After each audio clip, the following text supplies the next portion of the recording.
பிரபுவோடைய அண்ணன் ராம்குமார் அவங்களுடைய கடன் அவங்க குடும்பத்துடைய கடன் வந்து பிரபு பொறுப்பேற்பாரா? இப்போ அதற்கு என்ன சொல்லியிருக்காங்க, என்ன சார் நடந்தது? பிரபு எதுங்க பொறுப்பேற்கணும்? அவர் அண்ணன் வந்து ஊரு பூரா கடன் வாங்கி வச்சிருப்பாரு, அதுக்கு பிரபு எப்படி பொறுப்பேற்பாரு? ராம்குமார் வந்து ஒரு கேம் ஒன்று ஆடுறாரு. அது கேம்னு தான் கிட்டத்தட்ட சொல்ல முடியும். நம்ம இந்த வீட்டுக்கும் எனக்கும் சம்பந்தம் கிடையாது, இது பிரபு பேர்ல இருக்கு அப்படிங்கிற விஷயத்த வந்து அவர் பேசுறாரு. கோர்ட்டு சும்மா விடுமா? அப்போ உங்களுக்கும் இந்த வீட்டுக்கும் சம்பந்தம் இல்லை அப்படின்னா அப்போ அப்டேட் கொடுங்க. ஆனா இது பிரபுவுக்கு மறைமுகமாக ஒரு எனர்ஜி கொடுக்குது. அப்போ ராம்குமார் ஏதோ ஒரு விஷயத்த சொல்லப்போ ஏதோ ஒரு வந்து மாட்டுதேன்னு சொல்லிட்டு ஒரு வழியே இல்லாமல் அப்டேட் தாக்கல் பண்ணுறாங்க. இப்போ கோர்ட் இன்னைக்கு தீர்ப்பு என்ன சொல்லியிருக்குன்னா, உங்களுக்கும் இதுக்கு சம்மந்தம் இல்லைன்னு தாக்கல் பண்ணிட்டீங்களா, இனிமேல் அந்த வீடு வந்து ஃபுல்லாக பிரபுவுக்கு சொந்தமானது. இப்போ அந்த வீடை வந்து ஜப்தி செய்ய அவசியம் இல்லை அப்படிங்கிற ஒரு தீர்ப்பை இன்னைக்கு கொடுத்துருக்கு. இது பிரபு அவர்களுக்கு அடிச்ச மிகப்பெரிய ஒரு ஜாக்பா. இன்னைக்கு அப்படி தான் பாதிச்சிருக்கு ராம்குமாருக்கு. இந்த பையனுடைய சாபம். பிக் பாஸ்ல வந்து அழுதுட்டு போறாரு, என்னை வீட்டுக்குள்ளே விடக்கூடாது, வெளில படம் அடிச்சு துரத்துனாங்க, இது அப்பா ராம்குமார் கூட கேட்கல அப்படிங்கிற மாதிரி விஷயத்தை எல்லாரும் முன்னாடியே ஃபோக்கஸ் பண்ணிட்டு பப்ளிக்காக பேசிட்டு பிக் பாஸ் வெளில போறாரு. இன்னைக்கு அவருடைய சொந்த பையனே வெளில போடான்னு சொன்ன ராம்குமார் இன்னைக்கு அந்த வீட்டில் அவரே இருக்க முடியாது. இப்போ இந்த சிவாஜியுடைய ஆத்மா தான் இந்த வேலையை பண்ணுறதுன்னு நான் சொல்லுவேன். அவரு பேரை அசிங்கப்படுத்திட்டாங்க. பாவம், அவரெல்லாம் மிக சிறந்த நடிகர் ஆளுமை. அவர் சொல்லப்போனால் சிவாஜி கணேசன் அவருடைய பேர் சொல்கிறது கூட இவங்களுக்கு வந்து முதல் உரிமை இருக்குமா ராம்குமார் கூட எனக்கு தெரியல. ஏன்னா தெருவை கொடுத்துட்டாரு. மக்களே அன்பு வணக்கம். இன்னைக்கு நம்மளோட திண்டுக்கல் வெங்கடேசன் சார் இருக்காரு. சார் வணக்கம். வணக்கம் சார். சிவாஜி அவருடைய அந்த இல்லத்தை ஜப்தி செய்கிறதற்காக ஒரு தீர்ப்பு ஒன்று வந்தது. உடனே ஒட்டுமொத்த திரையுலகமே ஷாக் ஆனாங்க, தமிழக மக்களுமே ரொம்பவே ஷாக் ஆனாங்க. அது எப்படிப்பட்ட வீடு, ஒரு கூட்டு குடும்பமாக வாழ்ந்த வீடு, சிவாஜி இருந்த வரைக்கும் அது எப்படி பாரம்பரியமாக இருந்தது அப்படின்னு பல விஷயங்களை பேசியிருந்தாங்க. நீங்களுமே உங்களுக்கு நிறைய நெருங்கி பயணிச்சிருக்கீங்க, அதை பற்றி நிறைய விஷயங்கள் தெரியும். தற்பொழுது அந்த ஜப்தி உத்தரவை ரத்து செஞ்சுருக்காங்க. இதன் பின்னணியில் என்ன, அந்த அவங்களுடைய பிரபுவோடைய அண்ணன் ராம்குமார் அவங்களுடைய கடன் அவங்க குடும்பத்துடைய கடன் வந்து பிரபு பொறுப்பேற்பாரா? இப்போ அதற்கு என்ன சொல்லியிருக்காங்க, என்ன சார் நடந்தது? பிரபு எதுங்க பொறுப்பேற்கணும்? அவர் அண்ணன் வந்து ஊரு பூரா கடன் வாங்கி வச்சிருப்பாரு, அதுக்கு பிரபு எப்படி பொறுப்பேற்பாரு? இதை நான் சொல்லலை, பிரபுவே சொல்லியிருக்காரு. ராம்குமார் ஊர் பூரா கடன் வாங்கி வச்சிருக்காரு, அதுக்கு நான் அடைக்கணும், எனக்கு ஒன்றும் தலையெழுத்து கிடையாது. அவர் வாங்க கடன் அவர் தான் அடைக்கணும், அவர் பையன் வாங்கினா பையன் தான் அடைக்கணும், எனக்கு அதுக்கு சம்மந்தம் இல்லை அப்படின்னு வந்து கோர்ட்டில் ஒரு விஷயத்த சொன்னார். கோர்ட்டில் ஜப்தி பண்ணுற ஒரு ஆர்டர் வந்ததுக்கு அப்புறமேல் பிரபுடைய சார்பாக இந்த ஒரு விஷயத்தை வந்து தாக்கல் பண்ணுறாங்க. அப்போது கோர்ட் என்ன பண்ணுறா, ராம்குமார் வந்து ஒரு கேம் ஒன்று ஆடுறாரு. அது கேம்னு தான் கிட்டத்தட்ட சொல்ல முடியும். நம்ம இந்த வீட்டுக்கும் எனக்கும் சம்பந்தம் கிடையாது, இது பிரபு பேரில் இருக்குது அப்படிங்கிற விஷயத்தை வந்து அவர் பேசுகிறார். அப்போ இது வந்து எப்படியாவது எஸ்கேப் ஆகி நழுவி பெறலாங்கிற ஒரு கான்செப்டில் தான் ட்ராவல் மாதிரி தெரியுது அவருடைய பதில். கோர்ட்டு சும்மா விடுமா? வேற ஒரு ஆங்கிளில் வருது.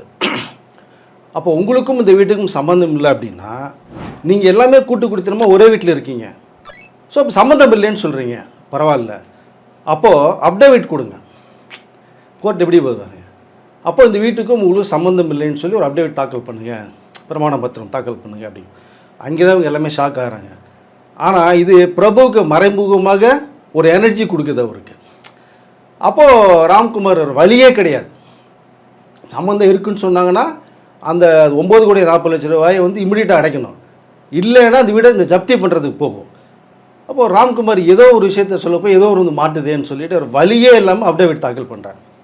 அப்போ கோர்ட் இன்னைக்கு தீர்ப்பு என்ன சொல்லியிருக்குன்னா, உங்களுக்கும் இதுக்கு சம்மந்தம் இல்லைன்னு தாக்கல் பண்ணிட்டீங்களா, இனிமேல் அந்த வீடு வந்து ஃபுல்லாக பிரபுவுக்கு சொந்தமானது, அப்போ அந்த வீடை வந்து ஜப்தி செய்ய அவசியம் இல்லை அப்படிங்கிற ஒரு தீர்ப்பை இன்னைக்கு கொடுத்துருக்கு. இது பிரபு அவர்களுக்கு அடித்த மிகப்பெரிய ஒரு ஜாக்பா. உள்ளுக்குள்ளே நிறைய இருக்கும், எப்படி இருந்தாலும் இந்த வீட்டுக்கு சொந்தம், எனக்கு பங்கு வேணும் அப்படிங்கிற அளவுலாம் ராம்குமார் கண்டிப்பாக ட்ராவல் பண்ணுவார். அப்போது அதாவது யானை தன் தலையில் மண் அள்ளி போட்டுக்கிட்டது மாதிரி இவருக்கு இவரே விஷயத்த சொல்லி இப்போ எனக்கும் இந்த வீட்டு சம்பந்தம் சொல்லி கோர்ட்டில் தாக்கல் பண்ணிட்டார். இப்போ அவர் வீட்டுக்கு அதுக்கு இனிமேல் சொந்தம் கொண்டாடவே முடியாது, உள்ளுக்குள்ளே போக முடியாது. வேணா விருப்பப்பட்டு தம்பி வீட்டுக்கு வரவாப்பா வந்துட்டு போகலாமா அப்படின்னு கேட்டுட்டு வா ஏதோ அண்ணனை பிறந்துட்டு வந்துட்டுப்பா அப்படிதான் பிரபு சொல்ல முடியும் இனிமேல். ஸோ என்னென்னா இப்போ அந்த வீட்டுக்கு அது சம்மந்தம் கிடையாது, பிரபு சேஃப்டி ஆகிட்டார். மிகப்பெரிய ஒரு ஜாக்பார். அவர் என்ன சொல்கிறாருன்னா, ஏன் கடன் வாங்கியிருந்து நான் வாங்கியிருந்தேன்னு அடைக்கிறது இருக்கும். ஸோ ராம்குமாருக்குன்னு தனிப்பட்ட முறையில் சொத்துக்கள்லாம் இருக்குது அப்படின்னு சொல்லி பிரபு ஒரு விஷயத்தை முடிச்சிட்டாரு. இப்போ கோர்ட்டு ஒரு விஷயத்தை முடிச்சிருச்சு. இப்போ தான் ராம்குமாருக்கு மிகப்பெரிய சிக்கல். அவங்க பையன் துஷ்யந்து வாங்கின கடன் வந்து 3,74,00,000 சம்திங் வாங்கியிருக்காங்க. அதுக்கு வட்டியோட சேர்த்து 9,33,00,000 கட்டணும். இப்போ கோர்ட் இப்படி தீர்ப்பு சொன்னதுக்கப்புறமே இந்த பணம் கொடுத்தவர்கள் வந்து அவங்க வந்து வேற ஒரு ஆங்கிளில் திரும்பி போவாங்க. அப்போது ஸோ அடுத்த கட்டத்துக்கு எப்படி அப்படிங்கிறத அவங்க ட்ராவல் பண்ணுவாங்க. இப்போ ராம்குமார் கொடுத்தே ஆகணும், இப்போ வேறு வழியே கிடையாது. இப்போது இதில் வந்து நிறைய விஷயங்கள் நம்ம சேனலில் பேசுகிறோம், வெளியும் பேசுனா கூட என்னுடைய பேசிக் தெரியும், என்ன விஷயம் நடந்தது, எதுக்காக இப்படி வந்த விஷயங்கள் எல்லாருக்குமே தெரியும். இப்போது ராம்குமாருக்கு இன்னொரு சிக்கல் என்னென்னா, அவருடைய இன்னொரு பையன் ஒருத்தர் இருக்கார், சிவகுமார்னு ஒரு பையன் இருக்கா. அப்படி அவர் வந்து பிக் பாஸில் வந்துட்டு மிகப்பெரிய அளவில் வந்து அல்லாத குறைய ஒரு விஷயத்த சொல்லிட்டு அழுதுகிட்டே போகிறார். சிவாஜி சாருடைய பேரன் ராம்குமாருக்கு துஷ்யந்த் இப்படி பையனா, அதே மாதிரி தான் சிவகுமார் ஒரு பையன். பட்டு சிவகுமார் வீட்டுக்குள்ளே உள்ளே போக முடியல. உள்ளே போனால் உனக்கு இது சம்மந்தம் இல்லைன்னு சொல்லி ராம்குமாரே வெளில போடான்னு விரட்டுறாரு. அருணாச்சலத்தில் எப்படி ரஜினி சாருடைய அந்த வேட்டிலேருந்து வெளியில் தூக்கி அடிப்பாங்களோ அது கதை, இது நிஜத்தில் தூக்கி அடிக்கிற ராம்குமார். அப்போ சிவகுமார் வந்து இல்லைங்க தாத்தா வீடு என்னப்பா அப்படின்னு சொல்லி அலறார். நீ வெளியில் போகும்போல இனிமேல் வீட்டுக்கு வராத அப்படின்னு சொல்லும் போது அந்த பையன் அழுதுட்டு வீட்டை விட்டு வெளில வர்றான். இதில் என்ன ஒரு விஷயம்னா, அப்பாவை கவனிக்காத பையன் வசதியாக இருந்தானா அப்பாவுடைய அந்த சாபம் பையனை அட்டாக் பண்ணுவான். பையன் கஷ்டப்படுறான், அப்பா நல்லா இருக்கும்போது பையனை வந்து கவனிக்கல அப்படிங்கும் போது அவனுடைய மனவேதனை அழுத்தம் இருக்குது பார்த்தீங்களா, அது அப்பாவை பாதிக்கும். இன்றைக்கி அப்படி தான் பாதிச்சிருக்கு ராம்குமாருக்கு. இந்த பையனுடைய சாபம் பிக் பாஸில் வந்து அழுதுட்டு போகிறார். என்னை வீட்டுக்குள்ளே விடக்கூடாது, வெளில போடான்னு அடித்து துரத்துனாங்க, இது அப்பா ராம்குமார் கூட கேட்கல அப்படிங்கிற மாதிரி விஷயத்தை எல்லோரும் முன்னாடியே ஃபோக்கஸ் பண்ணிட்டு பப்ளிக்காக பேசிட்டு பிக் பாஸ்லேருந்து வெளில போகிறார். இன்றைக்கி அவருடைய சொந்த பையனே வெளில போடான்னு சொன்ன ராம்குமார் இன்றைக்கி அந்த வீட்டில் அவரே இருக்க முடியாது. இப்போ இது சிவாஜியுடைய ஆத்மா தான் இந்த வேலையை பண்ணுறது தான் நான் சொல்லுவேன். நான் ஏன்னா அவர் தானே பெற்றவர் சிவகுமாரை. பட் இன்றைக்கி பிரபு என்ன பண்ண ராம்குமாரை வெளில போடாமல் என்ன கெஸ்ட்டாக காலைல வந்தால் சாயங்காலம் டீ குடிச்சிட்டு போகலாம் நீங்கள் அப்படிங்கிற ஒரு விஷயம் தான் இது வந்து எதற்காக நம்ம பேசுகிறோம் அப்படின்னா, ஒருத்தருடைய மனசை கஷ்டப்படுத்தக்கூடாது அப்படின்னு தன்னுடைய பெத்த பையனை அவர் கஷ்டப்படுத்தினார். இன்றைக்கி அந்த வீட்டுக்குள்ள வரக்கூடாது, இன்றைக்கி அவரே வீட்டு விட்டு வெளில போகிறார். ஸோ ராம்குமாரோடைய துஷ்யந்த ஒரு பையனை, சிவகுமார் ரெண்டாவது பையன், இவருவான கடன்கள் இல்லை ஒன்று தான். ஸோ ரெண்டு கண்கள் மாதிரி பார்த்துருக்கணும், பார்க்கல அவர். இப்போது இன்னும் வந்து ராம்குமார் பேரில் நிறையா சொத்துக்கள்லாம் இருக்குது. சிவாஜி சாருடைய ஃபேமிலி அத்தனை சொத்துக்கள் எல்லாமே பிரிக்கப்பட்ட ஒரு விஷயம், எல்லாமே பார்ட்டா சிவாஜி கடன்லாம் கிட்டத்தட்ட 59 ஏக்கர் எல்லாம் விற்றுட்டாங்க. விற்று அதனுடைய காசில் ஏற்பட்ட கோடிகள் இருக்குது. இந்த 9 கோடி 33 லட்ச ரூபா ஒரு பெரிய விஷயமே இல்லை. இந்த ராம்குமார் துஷ்யன் சேர்ந்து ஒரு விஷயத்தை பண்ணியிருந்தாங்கன்னா இந்த விஷயம் வெளில வந்திருக்க போகிறதில்ல, கோர்ட்டுக்கு போயிருக்க போகிறதில்ல, மக்களுக்கு தெரிய போகிறதில்ல. சிவாஜிங்கிற அந்த ஒரு மிகப்பெரிய ஒரு சாதனைகளோட பேரே நடுத்தருக்கு கொண்டு வந்து அசிங்கப்படுத்திட்டாங்க ராம்குமார் அவங்க ஃபேமிலி. ஸோ இனிமேல் இதிலேருந்து அவர் மீண்டும் வெளில வரணும். அந்த 9.35 ரூபாய் கண்டிப்பாக கொடுத்தே ஆகணும். கொடுக்கலைன்னா அவங்க வேறு ஸ்டெப்போடு எடுப்பாங்க. அப்புறம் திரும்பி கோர்ட்டு போவாங்க, கோர்ட்டு வேறு ஒரு தீர்ப்பில் வந்து மாட்டோம். இது எந்த லெவலில் போகுதுங்கிறத இனிமேல் நம்ம வந்து பொறுத்திருந்து பார்க்கலாம். இப்போ பிரபு அவர்கள் மீது கிளாரிஃபை சொல்லிட்டார் சார். என்ன இருந்தாலும் இப்போ அண்ணன் குடும்பத்தை சார்ந்து ஒரு பிரச்சனைன்னு வரும்பொழுது, இப்போ ராம்குமார் சிவாஜி அவருடைய மகனாக எல்லாருக்கும் தெரியும், அந்த ஒரு ப்ரொஃபைல் விட்டுருங்க சார். ஒரு நடிகராக அனைவருக்கும் தெரிஞ்சு இப்போ கரண்ட்டாக அளவுக்கு ஒரு வருமானம் வரக்கூடிய இடத்துல இருக்கிறது பிரபு மட்டும்தான் எடுத்துக்க முடியும். இப்போ பிரபுவோடைய மகனுமே நிறைய படங்கள் நடித்தார், இருந்தாலும் அந்த இடத்த பிடிக்க முடியல. ஒரு சிவாஜி சார் இடத்த பிரபு பிடிக்க முடியல, பிரபு சார் இடத்த அவருடைய மகன் பிடிக்க முடியலங்கிற ஒரு விஷயம் இருக்கு இல்லையா. அப்படி இருக்கும் பொழுது அண்ணனுடைய குடும்பத்துக்கு பெரிதெல்லாம் வருமானம் எதுவும் வந்துகிட்டு இருக்குமா, இல்லை அந்த அடிப்படையிலையாவது பிரபு உதவுவாரா அப்படிங்கிற ஒரு ஆங்கிளையும் கேட்குறாங்களே. இல்லை சார், சிவாஜி அப்படிங்கிற அந்த பெரிய மகானுடைய இடத்தை யாருனாலுமே பிடிக்க முடியாது. பிரபுலாம் அந்த லிமிட் தொட்டு கூட பார்க்க முடியாது. அவர் ரேஞ்சு வந்தார், அவ்வளோதான். இன்றைக்கும் வந்து பிரபு சாருக்கு வந்து உடல்நிலை சரியில்லை தான், இதோடு தான் ஆக்ட் பண்ணிகிட்டு இருக்காரு. தெலுங்கு தமிழ் மாறி பண்ணியிருக்காரு. கடைசியாக குட் பேடைகளோட பண்ணியிருக்காரு. அவருடைய வருமானம் தான் இப்போ அவங்க வீட்டுக்கு வேண்டிய செலவுகளுக்கு அதுதான் கரெக்டாக இருக்கும். ஸோ அவருடைய சன் விக்ரம் பிரபு கூட பெரிய லெவலில் ஹீரோவாக அவனால் சைன் பண்ண முடியல, ஏதோ அப்படியே பண்ணிகிட்டு இருக்காங்க. பட் அவரு எங்கேயுமே கடன் வாங்கினது கிடையாது, கடன் வாங்கினது கிடையாது, கொடுத்ததும் கிடையாது. அவங்க உண்டு அவங்க ஃபேமிலி உண்டு ட்ராவல் பண்ணுறாங்க. இது ராம்குமாருக்கு ஹெல்ப் பண்ணுங்கிற அவசியம் இல்லை. ஏதோ 10 100 1000 பண்ணலாம். நீங்கள் கோடிகளில் வாங்கி வச்சிங்கன்னா அதெல்லாம் பண்ணுறதுக்கான வாய்ப்புகள் இன்றைக்கி கிடையவே கிடையாது.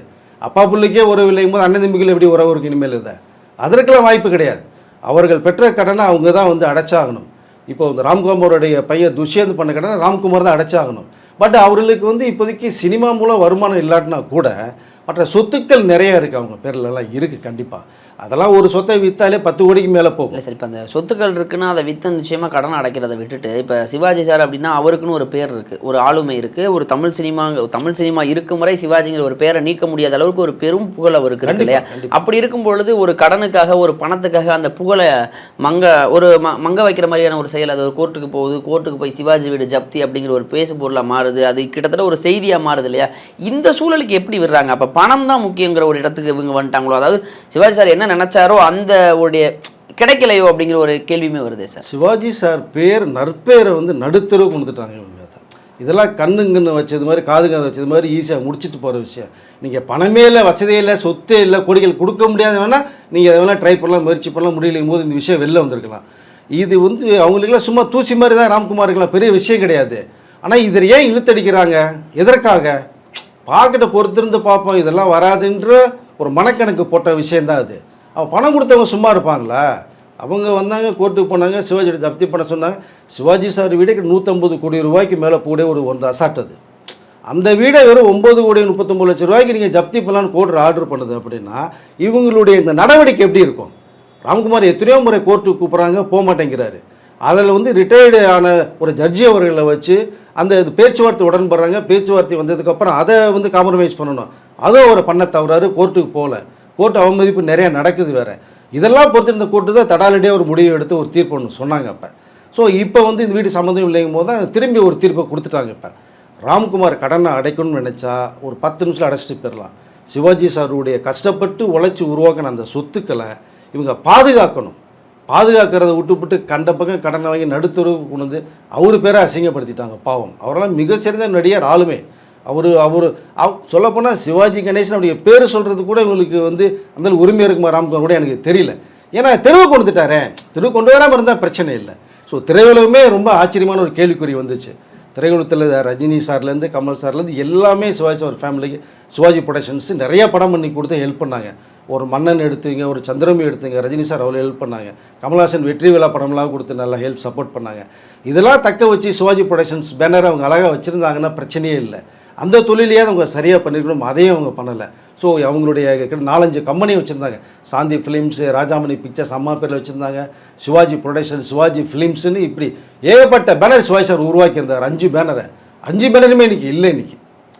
ஸோ இவர்கள் அதாவது ஒருத்தருடைய அப்பா மறைவுக்கு பிறகு பசங்க தான் முன்னெடுத்து இந்த கன்சர்னை வந்து வளர்த்து பெரியளவு கொண்டு போகணும். ஏவிஎம் அப்படிங்கிற மிகப்பெரிய ப்ரொடக்ஷன்ஸை ஏவி மேப்செட்டியார் அவர்கள் உருவாக்குனாங்க. சாதாரணமாக ஏவி இங்கே காரைக்குடியில் வச்சு அப்புறம் வடபெரியில் வச்சு கூரையில் தான் செட்டெல்லாம் போட்டு பண்ணாங்க. அதை அந்த ஃப்ளோர்லாம் கூரையில் தான் இருக்கும். அப்புறம் அப்படியே வளர்ச்சி வந்து அவருடைய மறைவுக்கு பிறகு ஏவி சரவணன் சார் எப்படி கொண்டு வந்தாங்க, அது பிரம்மாண்டத்தை கொண்டு வந்தாங்க. சிவாஜிங்கிற படத்தை மிக பொருட்செலவு பண்ணாங்க. முதல் 100 கோடி ரூபா வசூல் பண்ண சிவாஜி. ரஜினி சார் நடித்த படம் ஏவி ப்ரொடக்ஷன்ஸ். இப்படி இவர்கள் வந்து அந்த பேனர் உருவாக்கணும். ஆனால் இதில் பிரபு சாரும் வந்து அதில் கொஞ்சம் லூஸ் ஆகிட்டாங்க. அந்த ராம்குமார் சாரும் வந்து அதை வந்து ஃபாலோ பண்ணாமல் ஸோ கம்பெனியை டோட்டலாக க்ளோஸ் பண்ணிட்டாங்க.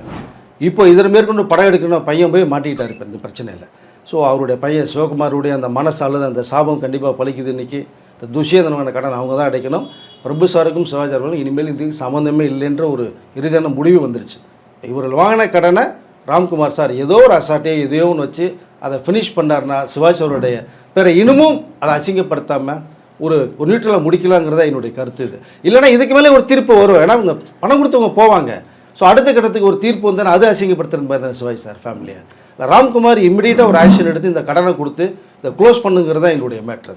இப்போ நிச்சயமாக சார், இப்போ சிவாஜி சார் வந்து நல்ல பேரை சம்பாரித்து வச்சார், பணம் சொத்து எல்லாத்தையும் சம்பாரித்து வச்சார். ஆனால் அதை காப்பாற்றுவதற்கு தான் அவருடைய மகன்களும் அவருடைய வழித்தோன்றர்களும் செய்கிற ஒரு நல்ல விஷயமா இருக்கும். ஆனால் அதுக்கே ஒரு நற்பெயருக்கு களங்கம் விளைவிக்கிற ஒரு செயலாக இருந்ததுன்னா அது எந்த வடிவத்தில் வந்தாலும் ரசிகர்களுக்கு ரொம்ப கஷ்டமாக இருக்குது. ஏன்னா பணத்துக்காக இப்போ அவருடைய பேரை வந்து காயப்படுத்துங்கன்னா இந்த நேரத்தில் வந்திருக்க தீர்ப்பு ராம்குமாருக்கு இதில் தொடர்பு இல்லை. சிவாஜி சாருடைய அந்த வீடுங்கிறது பிரபு அவர்களுக்கு மட்டுமே சொந்தம்னு ஒரு தீர்ப்பு வந்திருக்கு.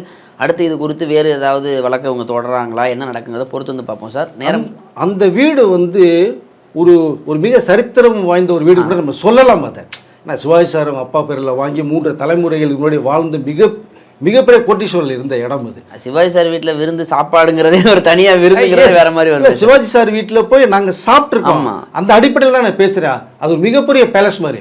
நான் பிஆர்ஓ சங்கத்தில் வந்து இணைச்சலில் இருக்கும்போது சிவாஜி சாருக்கு செவாலி அவார்டு தரப்படுது.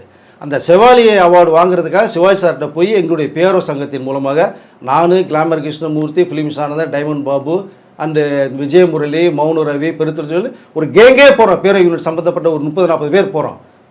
அந்த யூனிட்டில் நான் ஜாயின்ட் செக்ரட்டரி.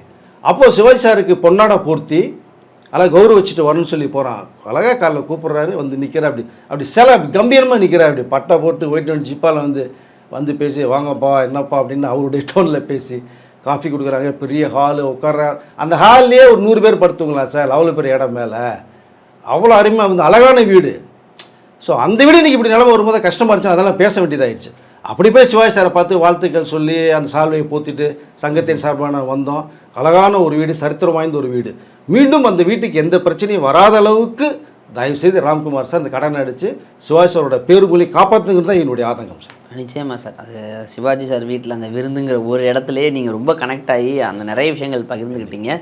நிச்சயமாக நீங்கள் சொல்கிறது நடக்கும் நான் நம்புகிறேன். நேரம் கொடுத்து பல்வேறு பதில்கள் கொடுத்ததுக்கும் ரொம்ப நன்றி சார். நன்றி.